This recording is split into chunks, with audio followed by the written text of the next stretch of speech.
आपला मागच्या रविवारचाच आपण विषय कंटिन्यू करत आहोत आणि कदाचित पुढे पण आपण पार्ट 3 मध्ये देखील तो विषय कंटिन्यू करणार आहोत। तर आपला विषय होता मागच्या वेळेचा ज्ञान आणि सत्य ना, ज्ञान आणि सत्य।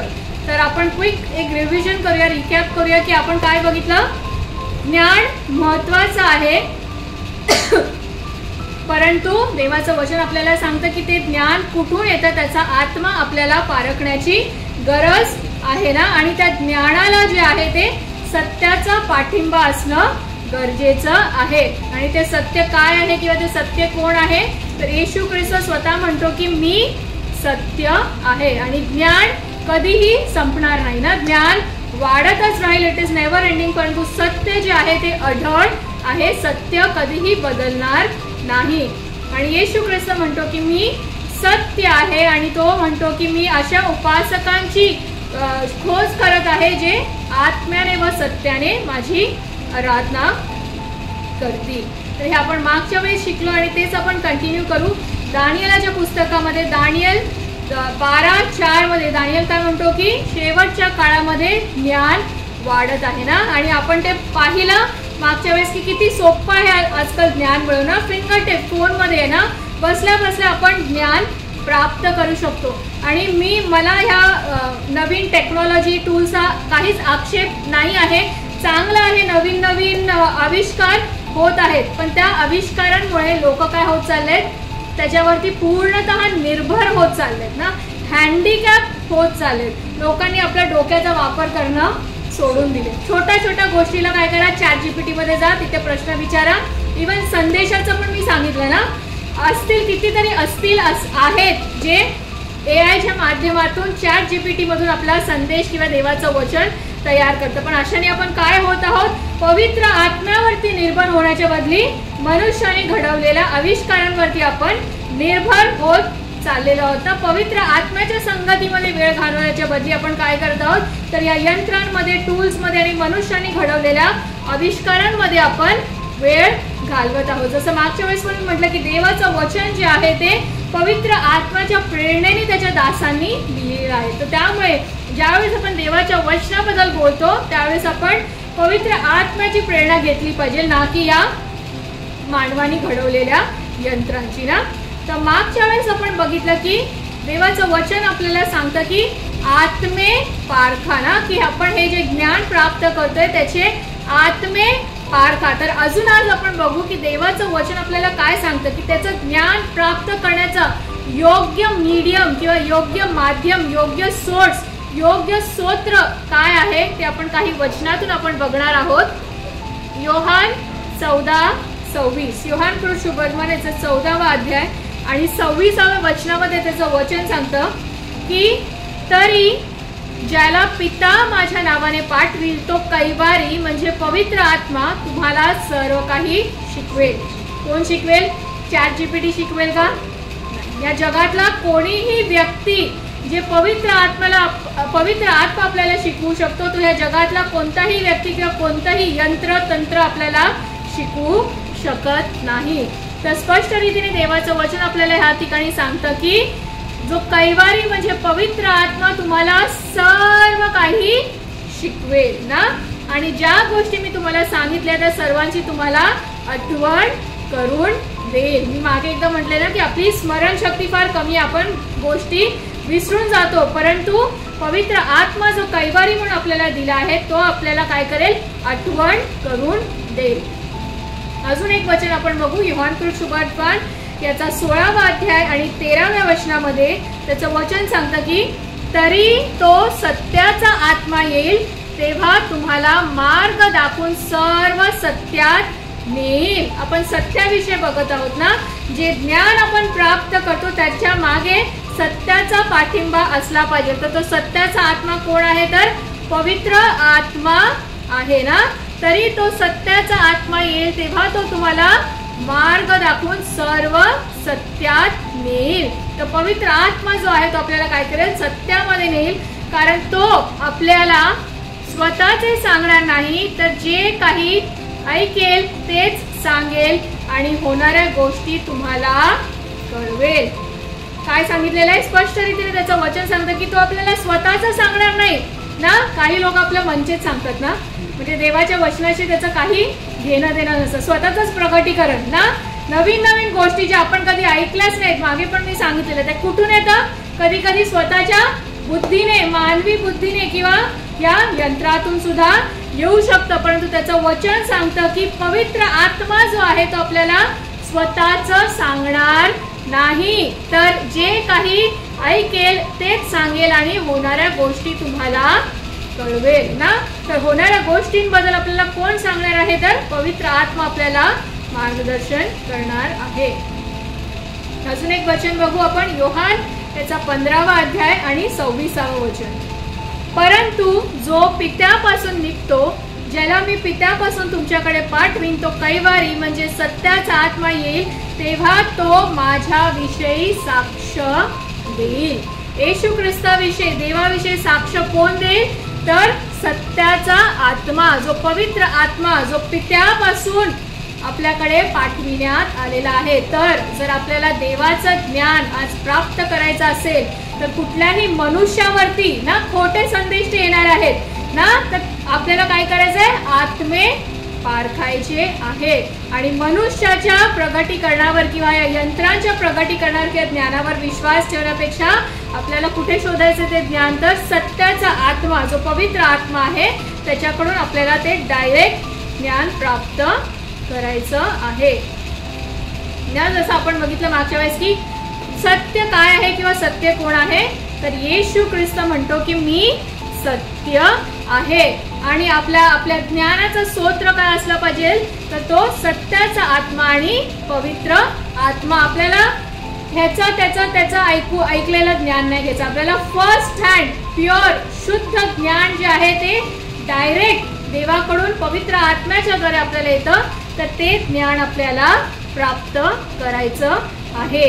आणि भलेही आपण वेगवेगळ्या सोर्सेस ना, भले ChatGPT जसं मी म्हटलं की मला त्याचा आक्षेप नाहीये, यूज केलं पाहिजे ना, परंतु ज्यावेळेस आपण अशा माध्यमातून ते ज्ञान प्राप्त करतो तर त्याच्या मागचा आत्मा आपल्याला पारखणं गरजेचं आहे ना.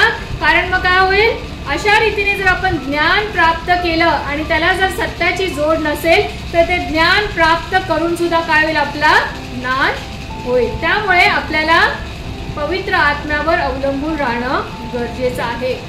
प्रत्येक धर्मामध्ये काही साधू संत असतात ना, जसे आपले पेत्र, योहान, पौल यांना पण संत म्हटलं जातं ना. त्याच प्रकारे ऋषी, मुनी, साधू, संत यांच्याबद्दल पण आपण ऐकतो ना. ते लोक काय करतात, मोक्ष प्राप्तीसाठी किंवा अरण्यात वगैरे जाऊन राहतात ना, आपलं घर संसार सगळं सोडून काय जातात, तर ज्ञान प्राप्त करण्यासाठी, ती बौद्धिक, ते एनलाइटनमेंट ना, त्यांना जीवनाचं सत्य शोधण्यासाठी ते लोक काय करतात, संन्यास घेतात आणि कुठेतरी एकटे जाऊन राहतात त्या सत्याच्या शोधामध्ये ना, मोक्ष प्राप्तीसाठी, ज्ञान प्राप्त करण्यासाठी. परंतु तरी देखील त्यांचा नाश होतो का, तर त्यांना सत्य माहिती नाही. ज्ञान प्राप्त करतात ते, पण त्या ज्ञानाला सत्याची जोड नाही आहे ना. इर्मया 33:3 मध्ये देवाचं वचन आपल्याला सांगतं की मला हाक मार म्हणजे मी तुला उत्तर देईन, तुला ठाऊक नाही तशा मोठ्या व गहन गोष्टी तुला सांगेन. काय म्हणतो देवा, मला हाक मार. दुसरा कोणाचं नाव घेतोय का तो, किंवा सांगतोय का ChatGPT तुला सांगेल, AI सांगेल, नाही. तो काय म्हणतो, मला हाक मार म्हणजे मी तुला उत्तर देईन. परमेश्वर स्वतः सांगत आहे की मी तुला तुझ्या प्रश्नांचे उत्तर देईन. तुला संन्यास घेऊन त्या डोंगराळ प्रदेशात राहण्यात जाऊन राहण्याची गरज नाही त्या सत्याच्या शोधासाठी ना. तो म्हणतो की जो सत्य आहे, मला हाक मार म्हणजे मी तुला उत्तर देईन आणि तुला ठाऊक नाही अशा मोठ्या व गहन गोष्टी तुला सांगेन. तर आज जर आपल्याला ज्ञान प्राप्त करायचं आहे ना, तर आपल्याला काय, कुणाला हाक मारली पाहिजे, तर जो सत्याचा आत्मा आहे, पवित्र आत्मा आहे किंवा येशू ख्रिस्त आहे, त्याला आपण हाक मारली पाहिजे आणि तो आपल्या सर्व प्रश्नांचे आपल्याला उत्तर देईल.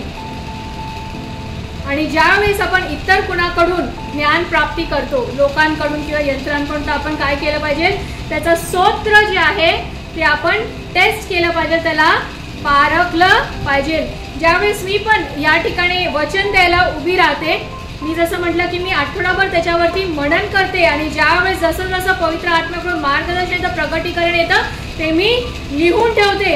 आणि कधी कधी काय होतं की इथे उभं राहिल्या सुद्धा नवीन प्रगटीकरण पवित्र आत्म्याच्या द्वारे येतं, ज्याचा मी कधी विचार केलेला नसतो, जे माझ्या ध्यानीमनी पण नसतं. परंतु इथून घरी गेल्यावरती मी पुन्हा त्याच्यावरती विचार करते, मनन करते की हे सत्याच्या आत्म्याकडून आलेलं की माझ्या बुद्धीकडून आलेलं. आणि देव मला त्याची खात्री करून देतो, कॉन्फर्मेशन देतो त्याच्या वचनाच्या द्वारे. बरेच लोक येतील जे ना आपलं पर्स्पेक्टिव्ह जे आहे एखाद्या गोष्टीकडे बघण्याचं ते बदलून टाकतील. लहानपणापासून आपण ज्या गोष्टी ऐकत आहोत काहीतरी नवीन आपल्याला ते सांगतील, परंतु आपल्याला काय करायचं आहे, त्याचा स्रोत काय आहे, त्याचा सोर्स काय आहे आणि त्याच्या मागचा आत्मा आपल्याला पारखायचा आहे. पण बघू प्रेषितांचे कृत्ये 17, 10 आणि 10 ते 11 वचन. नंतर बंधुजनांनी पौल व सिला यांना लगेच रातोरात बिरुयास पाठविले. तेथे ते पोहोचल्यावर यहुद्यांच्या सभास्थानात गेले. सभास्थानात जाऊन ते काय करत होते, देवाचं वचन सांगत होते. परंतु तेथील लोक थैसलनीकरातल्या लोकांपेक्षा मोठ्या मनाचे होते. त्यांनी मोठ्या उत्सुकतेने वचन स्वीकार केले. त्यांनी वचन स्वीकार केले आणि ह्या गोष्टी अशाच आहेत की काय याविषयी ते शास्त्रात दररोज शोध करत गेले. आज काय करतो आपण, कंटाळा करतो ना. ते ज्ञान आपण स्वतः प्राप्त करण्यासाठी, देवाच्या चरणाजवळ बसण्यासाठी, पवित्र आत्म्याकडून ऐकण्यासाठी, देवाचं वचन स्वतः वाचण्यासाठी आपण काय करतो, कंटाळा करतो. त्यामुळे आपल्याला त्याचं ऐकायचं असतं. ऐका, जसं मी म्हटलं ऐका, त्याच्यात काहीच वावगं नाही आहे. परंतु जे आपण ऐकतो, मी देखील जे सांगत आहे ते घरी जाऊन त्याचं काय करा, पारख करा की ते तसंच शास्त्रामध्ये लिहिलं आहे की नाही. होऊ शकतं की देव कदाचित नवीन प्रगटीकरण तुम्हाला देईल ना डायरेक्ट. त्यामुळे जसे ते लोक करत होते, थैसलनीकरात ते लोक काय करत होते, त्या गोष्टी अशाच आहेत की काय ह्याविषयी ते शास्त्रात दररोज शोध करत गेले. तर त्या ज्ञानाची शोध आपल्याला कुठे करायची, या जगामध्ये किंवा मानवाने घडवलेल्या यंत्रांमध्ये नाही, परंतु डायरेक्ट त्याच्या वचनामध्ये त्याची शोध आपल्याला करायची आहे. यावेळेस एक छोटीशी कहाणी मी सांगते. आपण परिकथा ऐकली ना मागच्या वेळेस, स्नो व्हाईट आणि मग अकबर आणि बिरबलचं एक उदाहरण पण ऐकलं. त्यावेळेस एक अकबर आणि बिरबलची एक छोटीशी कथा तुम्हाला मी सांगते. सगळ्यांना माहिती आहे ना, बिरबल जो होता तो खूप हुशार होता अकबर राजाच्या दरबारामध्ये. त्यामुळे अकबर काय करायचा, प्रत्येक गोष्ट त्याला विचारून करायचा. तर अकबरने काय केलं, एक दिवशी त्याच्या राज्यामध्ये एक स्पर्धा ठेवली. थंडीचा काळ चालू होता, हिवाळा चालू होता आणि त्यांनी त्याच्या राज्यामध्ये एक स्पर्धा आयोजित केली आणि तो म्हटला की या थंडीच्या काळामध्ये रात्रभर जो व्यक्ती ह्या तलावामध्ये उभा राहील ना, त्याला एक मोठं बक्षीस मी देईन. आणि बक्षिसाच्या पोटी बरेच लोक त्या स्पर्धेमध्ये भाग घेतात. परंतु त्या थंडीमुळे बरेच लोक पूर्ण रात्र त्या थंडीमध्ये काढू शकत नाही. परंतु एक व्यक्ती असतो जो टिकून राहतो रात्रभर आणि तो त्या तलावामध्ये थंड पाण्यामध्ये थंडीमध्ये रात्र काढतो. ज्यावेळेस बक्षीस द्यायची वेळ येते तर अकबरला खूप उत्सुकता होते की बाकी सगळे नापास झाले, हा कसा काय या स्पर्धेमध्ये जिंकला आणि कसा काय. तो विचारतो त्याला, तू कशी एवढ्या थंडीमध्ये कसा काय जगला असतं थंड पाण्यामध्ये. तर तो म्हणतो की तो जो स्पर्धक असतो तो म्हणतो की इथे जो हा दिवा लावला होता त्या दिव्यातून जो प्रकाश येत होता किंवा थोडीफार जी आग येत होती त्याच्याने मला थोडं सहाय्य झालं, तर म्हणून मी रात्र काढू शकलो त्या थंड पाण्यात. परंतु अकबर काय करतो, अकबर म्हणतो की तू ह्या बक्षिसास पात्र नाही आहेस. आणि मग काय होतं, त्या स्पर्धकावरती तो अन्याय होतो. आणि बिरबल हे सगळं पाहत असतो, ऐकत असतो आणि बिरबल विचार करतो की मी राजाला त्याच्या चुकीची जाणीव करून देणार. आणि किती केला तरी तो राजा आहे, तो डायरेक्ट बिरबल जाऊन त्याला सांगू नाही शकत ना की तू चुकलायस म्हणून. तो काय करतो, एक युक्ती करतो. दुसऱ्या दिवशी एक मटका घेतो, एक पॉट घेतो मटका आणि त्याच्यामध्ये तांदूळ भरतो. आणि काय करत असतो, ते खिचडी, त्या गोष्टीचं नावच आहे खिचडी, खिचडी बनवण्याचा प्रयत्न करतो, परंतु आग जो ती पेटवतो, चूल आहे, त्या चुलीवरती मडका आहे, त्या मडकामध्ये तांदूळ आहे, सगळं खिचडी बनवण्याची सामग्री आहे, परंतु त्या चुलीच्या खाली काय नाहीये, आग कुठेतरी तो लांब पेटवून ठेवतो. आणि अकबरचं लक्ष जातं. अकबर राजा उत्सुकतेने जातो बिरबलाला विचारायला, अरे बिरबला तू हे काय करतोयस? बिरबल म्हणतो की राजा मी खिचडी बनवत आहे. आणि एकदम अकबर काय होतं, अचंबित होतो आणि तो म्हणतो की अशी कशी खिचडी बनवत आहेस? ती आग तर तिथे लांब पेटलेली आहे, जोपर्यंत त्या चुलीला तू आग देणार नाहीस तोपर्यंत तुझी खिचडी शिजणार नाही. ते ऐकल्यानंतर बिरबल म्हणतो की हेच मी तुला सांगण्याचा प्रयत्न करत होतो. तो स्पर्धक जो होता त्याच्यावरती तू अन्याय केलेला आहेस आणि तो दिवा लांब होता, त्या दिव्याचा इतका आधार त्याला नव्हता आणि तो न्यायाने जिंकलेला आहे आणि त्याला ते बक्षीस मिळणं अगत्याचं आहे. आणि ह्या कहाणीतून काय होतं, अकबर राजा जो आहे त्याला त्याच्या चुकीची जाणीव होते आणि त्या स्पर्धकाला तो बक्षीस देतो. तर या कहाणीतून आज आपल्याला काय घ्यायचं आहे, पहिला भाग आपण सोडून देऊ त्या स्पर्धेबद्दल, परंतु खिचडी ना तर ते मडकं आणि त्यातले तांदूळ आणि ती सगळी सामग्री काय आहे, तर आपली बुद्धी आणि त्यातलं ज्ञान आहे. आणि ते आग म्हणजे काय आहे, ते सत्य आहे. आपण आपल्या बुद्धीमध्ये ना आपलं जे मडकं आहे त्याच्यात तांदूळ साठवत राहू, ज्ञान साठवत राहू, परंतु जोपर्यंत त्या मडक्याला ती आगीची साथ मिळत नाही तोपर्यंत त्या ज्ञानाचा काहीच उपयोग नाही. आपण ती खिचडी कधीच आपली शिजणार नाही. तर त्यामुळे ज्यावेळेस आपण देवाचं ज्ञान प्राप्त करतो, इकडून तिकडून प्राप्त करा. ज्ञान महत्वाचं आहे, कारण ज्ञानाच्या अभावे त्याचं वचन सांगतं की लोकांचा नाश होतो. ज्ञान प्राप्त करणं चांगलं आहे, परंतु त्याचा स्तोत्र आणि त्याचा आत्मा आपल्याला पारखण्याची गरज. आणि सर्वात महत्वाची गोष्ट म्हणजे जसं या कहाणीतून आपण पाहिलं की ती जी आग, ती खिचडी शिजण्यासाठी त्या आगीची गरज होती, त्याच प्रकारे आपल्या ज्ञानाची जी खिचडी आपण साठवून ठेवलेली आहे त्याला त्या आगीचा म्हणजे सत्याचा पाठिंबा असणं गरजेचं आहे. ते सत्य काय आहे, तर येशू ख्रिस्त स्वतः आहे आणि त्याचा आत्मा जो सत्याचा आत्मा आहे त्याच्याकडून आपल्याला ते ज्ञान प्राप्त करायचं आहे. आजकाल लोक फक्त ज्ञानाच्या मागे आहेत ना, ज्ञान फक्त त्यांना प्राप्त करायचं आहे, परंतु सत्य जाणून घ्यायचं नाहीये ना. जसं मी म्हटलं, ऋषी मुनी साधू संत काय करतात, ज्ञान प्राप्तीसाठी मागे झटतात, आपलं संपूर्ण आयुष्य ते घालवतात त्या अरण्यात, परंतु ते सत्याची शोध करत नाही. तर अशा रीतीने जर त्या ज्ञानाला सत्याची जोड नाही तर त्या ज्ञानाचा काहीही उपयोग नाही. आज आपल्याला विचार करण्याची गरज आहे की आज आपण देवाचं वचन फक्त ज्ञान म्हणून ग्रहण करत आहोत की ते सत्य म्हणून, सत्याच्या आत्म्यासकट सत्य म्हणून ते ग्रहण करत आहोत. फक्त ज्ञान प्राप्त करण्यासाठी आपण जर त्याचं वचन वाचत आहोत तर त्याचा काहीही उपयोग नाही. आपल्याला ते सत्य म्हणून ग्रहण करण्याची गरज आहे ना. ती चवदार रुचकर खिचडी आपल्या आत्मिक जीवनाची बनवण्यासाठी आपल्याला ते मडकं ज्ञानाने पण भरायचं आहे, परंतु त्या चुलीला आपल्याला काय करायचं आहे, सत्याची जाळ सुद्धा द्यायची आहे. तरच ती काय होईल, ती खिचडी बनून तयार होईल. तर आज प्रभूच्या मेजामध्ये जाण्याच्या आधी जसं येशू ख्रिस्त म्हणतो की मी सत्य आहे, आणि ते सत्य काय आहे तर तो आपल्या पापांसाठी त्यांनी आपलं बहुमूल्य रक्त त्या क्रूसावर सांडलं ना. सत्य हे आहे की तो आपला पवित्र बलिदान आहे, त्यांनी आपल्याला पापापासून सोडवलेला आहे. सत्य हे आहे की त्याच्या शरीरावर बसलेल्या फटक्याने आपल्याला आरोग्य प्राप्त झालेला आहे. तर ह्या सर्व सत्याची आपण आठवण करू की सत्याने जे महान कार्य येशू ख्रिस्ताने आपल्यासाठी केलं, महान बलिदान जे आपल्यासाठी दिलं, त्याची यावेळेस आठवण करू आपण आणि प्रभूच्या मेजामध्ये आपण भाग घेऊ. यावेळेस आपण 2 मिनिटं प्रार्थनेमध्ये जाऊ, आपल्या माना लावू आणि आपल्या ठाई काही पाप असेल तर आपण त्याची आठवण करू, क्षमा मागू आणि शुद्ध अंतकरणाने ह्या मेजामध्ये आपण आज